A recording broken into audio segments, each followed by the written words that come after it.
Hi, and welcome to the Cornelius Seed Podcast. Thank you for checking out our podcast. Established in 1935, we're an American-owned and family-owned independent seed company. And we're excited to partner with you in our new podcast by bringing you 5 generations of agricultural experience and decades of industry expertise. In our podcasts, you can expect to gain valuable and timely information to aid you in making decisions for your operation. We'll keep things simple and informative, and much like our motto, Planet Profit. Welcome back to the Cornelius Seed Podcast. We've got another great segment for you. We're going to check in with Cornelius Seed Lead Agronomist Craig Allaman to discuss soybean emergence across Cornelius Country. We'll also get some guidance to aid in making your replant decisions. So, welcome, Craig. Thank you, Juan. Well, let's get at it. A few weeks ago, we had that first great week of planting that included 90-plus degree heat, which made for really happy seed going into the ground that week. But if you had some of that earlier planted seed, probably that later part of April, it may have had to battle some crusted soils that it needed to get through. Now that enough time has passed for emergence to occur, I'm hearing you're getting calls about soybean emergence issues across some of Cornelius Country. Why don't you tell us a little bit about that? Yeah, and most of these calls have been located in the northern Illinois area and kind of eastern Iowa as we get closer to the Mississippi. So it's not necessarily a real widespread, but there's enough areas I think we should probably address it. And it's pretty common every year we will have a planting window that just didn't end up working out real good. Of course, we all do our best to get started when we think the conditions are good, but then the weather turns for us and we take what we get after that. So it looks like that last week in April, some beans that went in areas that then received a pretty heavy rain event within a few days of that planting. And then of course, if that's just gonna weld that soil together, run it together, make it pretty tight, especially on the lighter soils.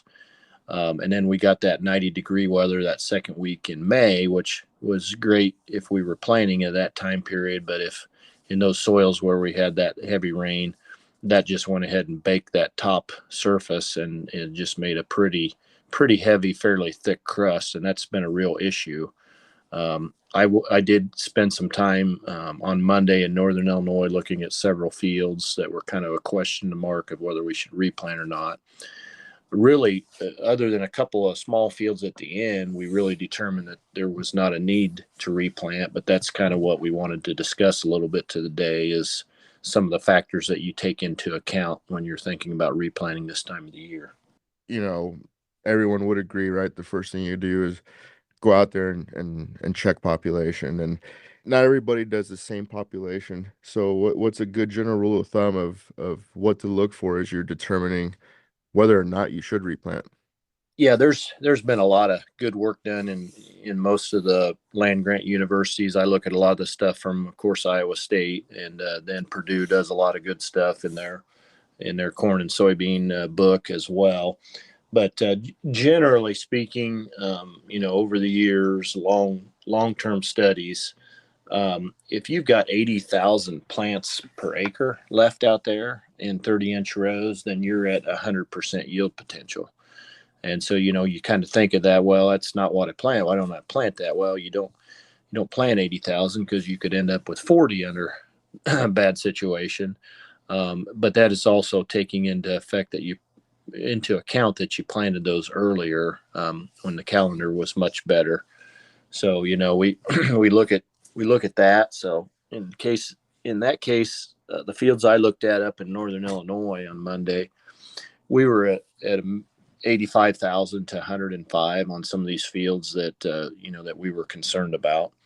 The other two fields that I mentioned that may still look for a replant, we were closer to that 60,000, but there were plants still under the ground that were viable. And looking at this rain system this week, that could soften the soil up and bring some of those out. So we'll revisit those, Friday, Saturday after the rains and see what our stand count is there. But that 80,000 is a real good barometer. If you've got 80,000 plants out there, you've probably still got 100% yield potential.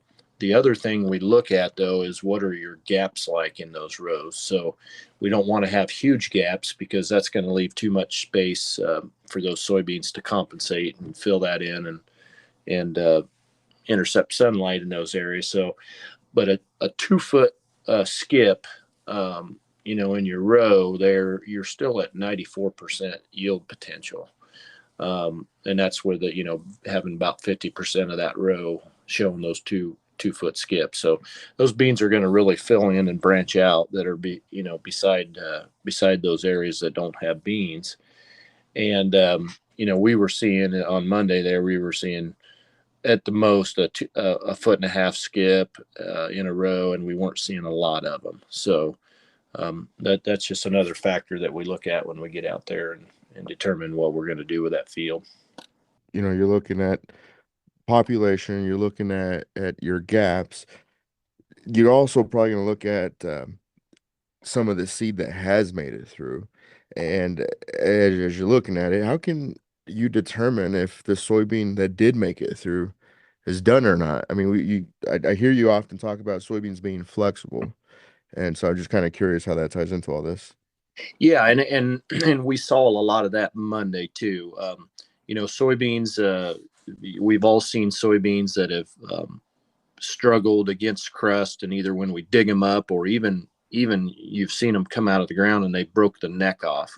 So we call that the neck. That hypocotyl is pulling those cotyledons up through the soil, and if it struggles against that crust too much, I mean that neck will just snap, that hypocotyl, and usually it snaps well below the cotyledon. If that's the case, you'll see a stub sticking out of the ground and it's just done. There's no growing point left there where that soybean can recover.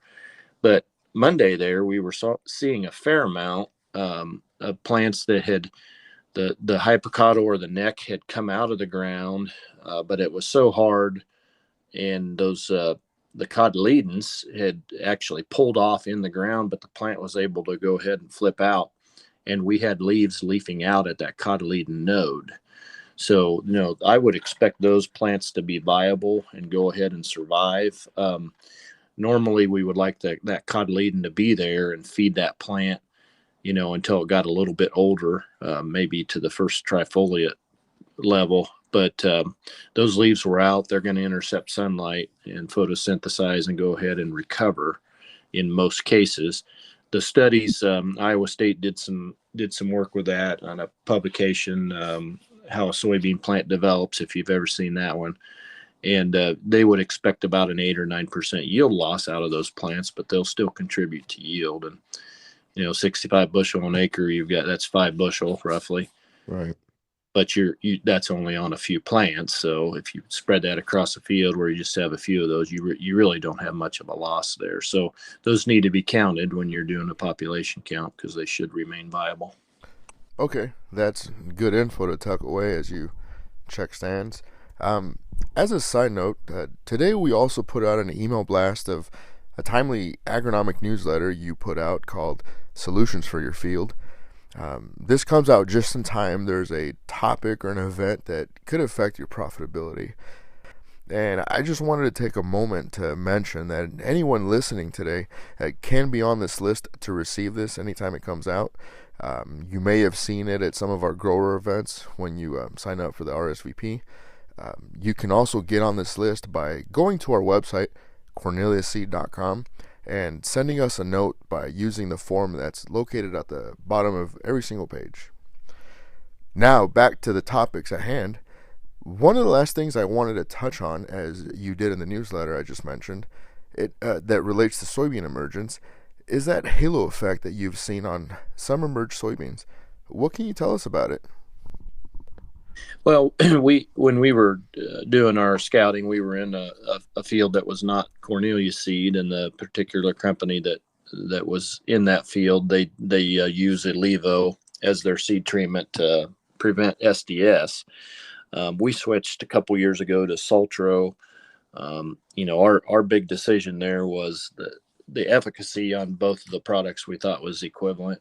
they both do a great job controlling SDS, but you have that halo effect on the cotyledons with the levo, so that the cotyledons, a lot of times the outside edge of them are brown, and the tissue there is dead, and that I know the company says that there's no yield effect, but I guess my preference would be is the cotyledon wouldn't be unaffected. I thought you could pretty easily visually see that those beans were struggling more than the beans without that halo effect under cool, wet conditions. And I have seen early frosts that the Elevo beans seem to have a lot more damage than the non-Elevo beans. And again, there's probably just a stress there on the soybean already. So I'm not wanting to bash one chemical over the other. Right. And what our observation is, and I would rather not have any type of phytotoxic effect on those young soybeans. I'd like them to be as healthy as could be. So we were seeing a lot of that, and that's the reason we went to the Sultro, because we think we get at least as good a control on the target pests, and we don't have that issue with it. So I'm glad you touch base on this topic, Craig. Honestly, I don't see it as bashing. Frankly, that's the wonderful thing about being an independent seed company is we can be that third party that doesn't have a dog in the fight as it relates to pushing any particular trait family or a treatment package. In our case, it's nice to partner with growers and focus on bringing the right products for the right field. And at the end of the day, help be that supporting member to your operation. You did cover extensively what to look for as you're making that determination of replanting or not, with that big rule of thumb being that you observe a stand of 80,000 or more plants. So let's say we decide to replant. Is is maturity going to play into this? Is okay? Do you need to go with an earlier maturity, stick with what you had, or shade a bit later? the recommendations on that, in the fairly recent studies, and University of Wisconsin's done a lot of work with this. Sean Conley up there, and there's pretty good collaboration among universities on some of this, later studies on soybeans. But as we get later here, whether you have not planted for the first time, you're just doing a late initial planting, or you get into the replant situation, we're really going to hold pretty pat on your maturity. So you'll stay kind of at least mid-range on what you normally plan, or even a little bit to the fuller side. But what we do recommend, if it's your initial planning, is that you recommend or that you plan a higher population. So you may do a 10% more than you normally do as it gets later, and that all has to do with intercepting sunlight. If you think about that soybean plant, it's already later in the year, so you want to get a little more population out there so you can get that sunlight intercepted, and produce energy and across that soybean field. So we don't really switch population or maturities, but we do up that population a little bit. In a replant situation, that's really not the same. We really kind of talk about that initial planning this time of the year.